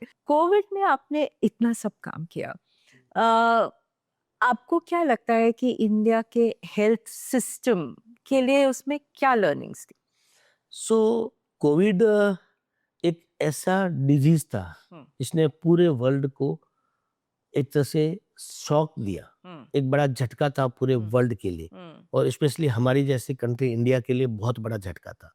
मुझे अभी भी याद है कि दिसंबर के महीने में जब कोविड के केसेस चाइना में थे और यूएस में और इटली में केसेस आने लग गए थे, तो यूएस के जर्नल्स में ये चीज़ें छपी थी, और वहाँ बीबीसी में ये बात ऑन चैनल बोली गई थी कि ये तो वेस्टर्न वर्ल्ड में है, मतलब यूएस वगैरह में है, और चाइना के अंदर ये बीमारी है। हमारा हेल्थ केयर इंफ्रास्ट्रक्चर इतना अच्छा है कि हम लोग इसे कोप अप कर लेंगे। अगर ये बीमारी इंडिया में गई, तो ये बीबीसी चैनल पे बोला गया था, वहाँ के जर्नल में छपा था कि अगर इंडिया में ये बीमारी चली गई कोविड, तो इंडिया 1 हफ्ते में बर्बाद हो जाएगा। इंडिया इससे कोप अप नहीं कर पाएगा। वो चीज सुनकर हम लोग भी डरे हुए थे, बिकॉज कोविड के बारे में किसी को कुछ पता नहीं था, और ये सडनली आता है, और आया तो इस तरह से फैलता है कि जैसे, और आप उसमें कुछ नहीं कर सकते, कितना भी हेल्थ के इंफ्रास्ट्रक्चर है, आप कितना भी कोप अप करने की कोशिश करें, बट टाइम लगता है, टाइम लेता है। जो हमारे यहाँ पे भी हो। हमारे यहाँ पे केसेस आए, अब जैसे कोई आदमी नया घर बनाता है, हाउस वार्मिंग करता है, 100 200 400 लोगों को हाउस वार्मिंग के लिए घर में बुलाता है, कुछ खाया, सडनली लूज मोशन हो गया, अभी 70 लोगों को लूज मोशन हो गया, घर में तो आपने 3 ही बाथरूम बनाए, सडनली आप कहाँ से 50 बाथरूम खड़े कर दोगे? नहीं करोगे, सबको लूज मोशन हो रहा है, सबको जाना है। तो सेम थिंग कोविड में भी यही हुआ कि एक साथ केसेस आए। यस, हमको थोड़ा सा टाइम मिला था, हम लोग प्रिपेयर हो रहे थे। मुंबई में स्पेशली मैं कह सकता हूँ, as I was the chief of Covid for whole Mumbai, specially for the private hospital, किस तरह से रैंप अप किया जाए, केसेस आते हैं तो कैसे हमको टैकल करना है, कैसे प्रोटोकॉल बना जाए, क्या पॉलिसी बना जाए, किसको आइसोलेट करना है, कौन से हॉस्पिटल में कौन सा एरिया सैनिटाइज करना है, ये सारी चीज़ों का हम लोगों ने काम किया था। मुंबई के अंदर इतना बढ़िया काम हुआ था कि केसेस आए, हमारे पास आइसोलेशन के लिए फैसिलिटी थी। पहले गवर्नमेंट हॉस्पिटल लिया, फिर बाद में एक 7 हिल हॉस्पिटल है, उसको हमने चालू किया था। And that was my idea कि साहब हर पेशेंट कस्तूरबा में नहीं जाएगा। उस वक्त म्युनिसिपल कॉर्पोरेशन के कमिश्नर थे, मैंने कहा साहब हर पेशेंट कस्तूरबा में नहीं जाएगा, मुंबई का इंफ्रास्ट्रक्चर अलग है, लोगों को प्राइवेट टाइप हॉस्पिटल चाहिए। सारे प्राइवेट हॉस्पिटल की मीटिंग बुलाई गई। मुझे अभी भी याद है, मैं उस मीटिंग में था तो प्राइवेट हॉस्पिटल में किसी ने बोला सर मैं 1 बेड दूंगा, किसी ने बोला 2 बेड दूंगा। At the end of the meeting total हमारे पास 30 बेड आ रहे थे प्राइवेट हॉस्पिटल के। तब मैंने उस वक्त के म्युनिसिपल कमिश्नर को मैंने बोला, मैं कहा साहब इस 7 हिल हॉस्पिटल बंद पड़ा है, उसको हम चालू करते हैं, क्योंकि अगर हमारे पास में बेड नहीं रहे तो सडनली प्रॉब्लम हो जाएगा। सारे प्राइवेट हॉस्पिटल की हमारी मीटिंग हुई and specially in that our Bombay hospital chairman mister Bharat Tapadia साहब, उनका मैं नाम स्पेशली बोलना चाहता हूँ। उन्होंने मुझे फोन करके बोला कि ये इतना बड़ा त्रासदी आ रहा है, इतना बड़ा एक तरह का सोशल प्रॉब्लम आ रहा है, हमारा बॉम्बे हॉस्पिटल इसमें आगे काम क्यों नहीं कर रहा है, प्राइवेट हॉस्पिटल काम क्यों नहीं कर रहा है। मैं कहा साहब हमें काम करना चाहिए, हम लोग रेडी है। बोला मेरी तरफ से जो फैसिलिटी चाहिए बॉम्बे हॉस्पिटल में मैं सब करता हूँ। हमने सबसे पहले बॉम्बे हॉस्पिटल में कोविड का चालू किया। सारे प्राइवेट हॉस्पिटल की जो हमने मीटिंग ली थी, मैं मीटिंग लेके आया था, उसे मैंने हाथ जोड़ के सबको रिक्वेस्ट किया था। मैं कहा Mumbai is a financial capital, यहाँ अगर एक भी पेशेंट इस वजह से मरता है कि उसको बेड नहीं मिला, पूरे वर्ल्ड में मैसेज किया जाएगा कि फाइनेंशियल कैपिटल में पेशेंट की हालत ये हो रही है, तो इंडिया के रूरल में, गांवों में क्या हालत हो रही होगी। तो हमें थोड़ा सा इस पे सोचना चाहिए। ये टाइम चैरिटी करने का नहीं है, ये टाइम सेक्रीफाइस करने का है। आप बिलीव करेंगे, उसके बाद हर मुंबई के सारे private hospital, Bombay hospital, Hinduja, Lilavati, Nanavati, Reliance, Kokilaben, सब हॉस्पिटल ने एक ही स्वर में बोला साहब हम लोग सब साथ में काम करेंगे। हमारे पास इनिशियली 33 बेड थे, थोड़ा 3-4 महीने के अंदर हमारे पास में 8,500 बेड विद ऑक्सीजन रेडी हो गए और 6 महीने के अंदर हमारे पास में 16,000 बेड थे। मुंबई मॉडल इतना सक्सेसफुल हुआ कि बाकी वर्ल्ड वाइड मेरे पास बाकी जगह से रिकमेंडेशन आती थी साहब की हमको थोड़ा प्रोटोकॉल भेजिए, आप लोग कैसे मैनेज करें। जो लोग बीबीसी वगैरह पे चिल्ला रहे थे कि इंडिया कोलैप्स हो जाएगा, मुंबई ने, इंडिया ने इतना काम किया कि पूरे वर्ल्ड वाइड एक एग्जाम्पल साबित हुआ। हमारे यहाँ पे मोर्टिलिटी रेट सबसे कम रही। ऑल्दो हमारे पास इंफ्रास्ट्रक्चर नहीं था उस टाइम, प्रोटोकॉल नहीं था, पॉलिसीज नहीं थी कि कैसे करना है, but we have the best of the best doctors, best nurses in the country.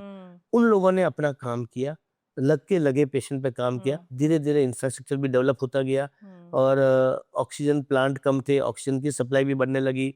ICU setup भी जो पहले गवर्नमेंट हॉस्पिटल में कम थे, धीरे धीरे आईसीयू सेटअप बढ़ने लगे।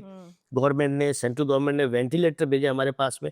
But this deserves so much kudos because जैसे आप कह रहे हैं, और एक आपने एक बहुत इंपॉर्टेंट लाइन कही कि ये चैरिटी का टाइम नहीं है, सैक्रिफाइस का टाइम है। हाँ, क्योंकि हम कुछ भी करना चाहते हैं तो भी थोड़ा सा हम चलो थोड़ी चैरिटी कर दिया, एक बेड दे दिया, दूसरा बेड दे दिया। This required a very different level and I can imagine कि ये पहला टाइम था तो स्टैंडर्ड ऑपरेटिंग प्रोसेसेस नहीं होंगे, पॉलिसीज नहीं होंगी, प्रोटोकॉल्स नहीं होंगे, वो सब सेट भी नहीं था, वो सब सेट किया, सब कुछ सेट करना, सब कुछ बढ़ाना, सब कुछ इतना जल्दी वायरल करना कि सब हॉस्पिटल में ये चीज पहुंचे। हमें ट्रीटमेंट क्या करना है, प्लान क्या करना है, म्युनिसिपल कॉर्पोरेशन में वार्ड लेवल पे क्या क्या प्रिपरेशन की जाए। हमने फर्स्ट टाइम म्युनिसिपल कॉर्पोरेशन में जब इकबाल सिंह जी चहल म्युनिसिपल कमिश्नर थे, और हमारा, मैंने उनको बताया, मैं कहा साहब हमको ये एक वार्ड वॉर रूम बनाना चाहिए। मुंबई जो है, मुंबई में 24 वार्ड है, हर वार्ड को एक अलग से सेपरेट कर लो, और वहाँ का जो वार्ड ऑफिसर है, he is the collector of that ward, he is the commissioner. ऐसा आस करके करो, और वहाँ पे 5-10 डॉक्टर की टीम बनाओ, वहाँ डॉक्टर बैठे, जो भी कोविड का पेशेंट आता है, हमारी जो लाइन थी उस पे हमारी सबसे पहले कोविड की रिपोर्ट हमारे पास आती थी। अच्छा, उस पेशेंट को बीएमसी के वार्ड से फोन जाता था हाँ कि आपने कोविड टेस्ट करवाया, क्यों हाँ करवाया, क्या क्या सिम्टम है। हाँ अगर माइल्ड सिम्टम है तो घर में आइसोलेशन के लिए टीम पहुंचती थी, सब सेट करती थी। सीरियस सिम्टम है तो उनको बेड अलॉटमेंट भी वो लोग करते थे वार्ड से।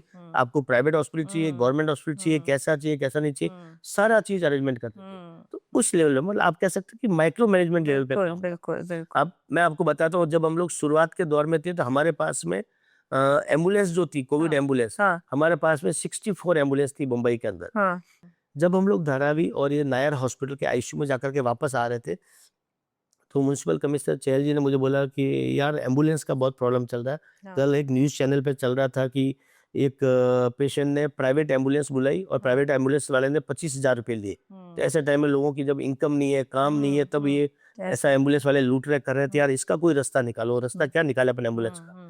मैं कहा साहब बहुत सिंपल रास्ता है। सारी ट्रेवल एजेंसियां बंद पड़ी है, किसी के पास काम नहीं है, सारी ट्रेवल एजेंसी को बुलाओ। हमारे को हर पेशेंट को एम्बुलेंस नहीं चाहिए, सिर्फ एक ट्रांसपोर्टेशन के लिए व्हीकल चाहिए। आज हालत ये हो रही है कि बाप बेटी को छोड़ने हॉस्पिटल नहीं जा पा रहा, उसको लग रहा है कि इसकी वजह से मुझे मुझे हो जाएगा हाँ मतलब हालत ये थी कि हमारे पास कई बार पेशेंट्स के फोन आते थे घर से, कोविड हाँ पेशेंट के, हाँ कि सर मेरी बीवी ऐसा बिहेवियर कर रही है कि मुझे खाना ऐसे फेंक के दे रही है जैसे कि कोविड ना हो जाए, उसको कमरे में बंद कर लिया, बेचारे को खाना ऐसे दे रहे हैं। मतलब ऐसी हालत हो रही थी कि भाई बहन को छोड़ने हॉस्पिटल नहीं जा रहा है। तो हमने कहा साहब हमको एक व्हीकल चाहिए जस्ट ट्रांसपोर्ट करने के लिए। कोविड आया, पेशेंट को उठाया, हॉस्पिटल लेके गए। बहुत कम पेशेंट को वेंटिलेटर या आईसीयू की जरूरत होती है, या वो प्रॉपर एम्बुलेंस की जरूरत होती है, आईसीयू एम्बुलेंस की। तो जितने भी शहर में ये ट्रेवल एजेंसीज है, उनकी सबकी गाड़ियां उठाते हैं, ड्राइवर और पेशेंट के बीच में एक एल्यूमिनियम की फॉइल लगाते हैं, अच्छा और ड्राइवर को 7 दिन का हाँ पीपी किट हम लोग देंगे एडवांस। ओके एडवांस में पीपी किट दे दो, उसको भी अपनी सेफ्टी, उसको काम मिलता है, गाड़ियों को काम मिलता है, और शहर में एम्बुलेंस बढ़ जाएगी। उनको आइडिया पसंद आया। आप बिलीव करेंगे 4 दिन के अंदर हमारे पास में 789 एम्बुलेंस मुंबई में खड़ी हो गई, और हमने वो एम्बुलेंस सड़क पर छोड़ दी, कोविड-19 एम्बुलेंस। हाँ हाँ प्लस उस एम्बुलेंस को ओला उबर से कनेक्ट किया फ्री ऑफ कॉस्ट। अच्छा उनको बुला के कनेक्ट किया कि कोई आदमी उबर से भी बुलाना चाहे, हाँ तो एम्बुलेंस आप उसके घर के आगे भी ला सकती। सो जैसे जैसे प्रॉब्लम आती गई, सॉल्यूशन निकलते गए, काम होते गए। नहीं नहीं बहुत बहुत ज्यादा। और जैसे आप कह रहे हैं कि ओके वाइफ तो हस्बैंड को ऐसे खाना दे रही खाना दे है, रही। लेकिन दूसरी तरफ आप देखिए डॉक्टर्स नर्सेस वो मतलब अपनी जान को भी एक तरह से खतरे में डाल के दे were always with the patients. I Yes. Think that's really मतलब हमारे जो फ्रंट लाइन वर्कर थे, हाँ डॉक्टर्स को देखिए, नर्सेज को देखिए, हाँ आप बिलीव करेगी कई बार हमको इतना दुख होता था, मैं आईसीयू में जा रहा हूँ, हमारी नर्सेज के बाद शॉर्टेज हो गई थी नर्सेज की, पीरियड्स में बेचारी पैड लगा हुआ है, फिर भी काम कर रही है वहां पे आईसीयू के अंदर, पीपी किट पहना हुआ है, पसीना आ रहा पूरा, पेशेंट्स को एंजियो के इंजेक्शन डाल रहा है, वो डाल नहीं पा रहे, बड़ा मुश्किल होता क्योंकि आप वो गॉगल वगैरह, चश्मा वगैरह लगाते थे, वो लगाते थे, फोग आता था पूरा कर, आपको दिख नहीं रहा है, बट फिर भी आप कर रहे हो काम पूरा। पेशेंट बेचारा अकेला, पेशेंट को किसी की शक्ल नहीं दिखती थी, ना डॉक्टर की शक्ल दिखती थी, ना सिस्टर की दिखती थी, ना वार्ड बॉय, क्योंकि सब पीपी किट में होते थे। तो पेशेंट चाहता था कि हमारी घर वालों से बात करवाओ। मैं मेरा मोबाइल फोन प्लास्टिक में कवर करके लेके जाता था, कहीं मुझे ना हो जाए, तो मैं लेके जाता था आईसीयू में जब पेशेंट देखता था कोविड के, और वहीं से ऐसा फिसलता था मेरा मोबाइल, फोन लगाता था, भाई तुम्हारे रिलेटिव से मैं बात करवाता हूँ, वीडियो कॉल पे उनकी बात करवाते थे। सो एक अलग टाइम था। आप कभी सोच नहीं सकते कि मुंबई की लोकल ट्रेन 1 साल तक बंद रहेगी, कभी भी बारिश में भी बंद नहीं रही, कैसा भी टाइम आया, कभी लोकल ट्रेन बंद नहीं हुई। लोग घरों में बंद रहेंगे इस 21वीं शताब्दी में, किसी ने नहीं सोचा था बिल्कुल इस सेंचुरी में लोग घरों के अंदर बंद रहेंगे। बट एक वायरस जिसका वजन 1 ग्राम भी नहीं होगा शायद, पूरे वर्ल्ड में तहलका मचाया, और इंडिया ने डेफिनेटली, हमारी कंट्री ने, हमारी लीडरशिप ने, और सब ने मिलजुल के, ये हमारे यही कंट्री में कल्चर है, जो बाहर की कंट्री में नहीं। काफी सारे सोशल ऑर्गेनाइजेशन आगे आए, जिन्होंने खाना दिया, फूड पैकेट भिजवाए, मतलब हर आदमी से जितना बन पड़ा, हर व्यक्ति ने अपने अपने लेवल पे मदद करने की कोशिश की। ये भी इंडिया ही है कि जब डिफिकल्ट टाइम आता है तो जिस तरह यूनाइट हो जाते हैं। बिल्कुल बिल्कुल दिस इज। और डॉक्टर्स में तो हमारा इतना था, इवन कई बार ये था, हम आईसीयू में जाते थे, कोविड पेशेंट देख रहे हैं, वेंटिलेटर पे डालने की जरूरत पड़ रही है, और हमको लगता था कि नहीं यार इसकी वजह से हमको हो जाएगा, बट हमें लगता था कि हो जा रहा था, जो भी है इसको बचाना जरूरी, इसके लिए काम करना, हम लोग करते थे। और सारे लोगों ने, सारे डॉक्टर ने, मतलब उनके घर में उनकी बीवियां चिल्लाती होगी, बच्चे बेचारे रोते होंगे, बट सबने काम किया और उसका रिजल्ट है। बिल्कुल बिल्कुल। आई थिंक दैट वो तो इस तरह का काम है कि उसके बारे में जितना भी अप्रिशिएट करें कम है। So this was part 1 of my episode with Dr. Gautam Bhansali, where we covered a lot of issues related to health. But the fact is that health is such a vast and important subject that it's just impossible to cover all of it in one conversation. And that's why we'll bring to you part 2 of the episode on 9th April. There, we will talk about a doctor's journey. We will talk about Dr. Gautam Bhansali's advice to aspiring doctors. We'll talk about the fears that we carry in our mind about hospitalization, about medical bills, about ventilators, and so on. We'll talk about CPR, we'll talk about blood donation, and a lot more. So look out for part 2 of the episode, which is going to be as insightful.